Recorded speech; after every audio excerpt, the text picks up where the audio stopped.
મિત્રો આપણે ગામડાના છીએ, સૌ જાણીએ છીએ, પણ આપણે દૂર નોકરી માટે કામ ધંધા માટે જતા રહેતા હોય અને ક્યારેક રજા પર છુટ્ટી પર ઘરે આવીએ ત્યારે આપણને મોકો મળે આપણા કુટુંબ પરિવારના સભ્યો જોડે ભાઈઓ જોડે બેહવાનો, વાતો કરવાનો.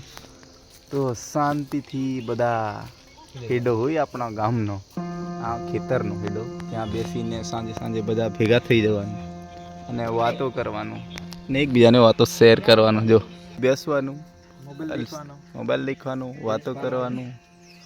આ કાકી છે, આ રીસા, પછી અહીંયા અમે. એટલે આવો નાનો અમથો મારો બ્લોગ વિડીયો આવી જાય અને તમને મોકલી દઈએ કે અમારું ગામડાનું જીવન તો ખૂબસૂરત છે અને માણસો બી મસ્ત મજાના છે. બધાની વાતો એકબીજાને શેર કરીએ એટલે સાંભળવા મજા આવે અને વાતો બીજાને શેર કરવા મજા આવે. પેલી બાજુ પ્રીતિશ જેવો શાંતિથી બેઠો હોય, આ બાજુ બધા બેઠા હોય ને તો આવા મસ્ત વિડીયો તમને જોવા મળે, સાંભળવા મળે, જાણવા મળે. તો તમે શું કરશો?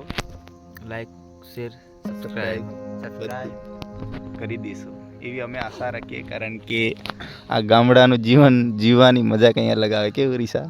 બરાબર ને? બહુ મજા આવે. સાંજે બેવો, આ પક્ષીનો કલરવ સાંજના ટાઈમમાં આપણને સાંભળવા મળતો હોય અને ગાય ભેંસ બળિયા બધાને બાંધીને આપણે શાંતિથી બેસી જવાનું, વાતો કરવાનું.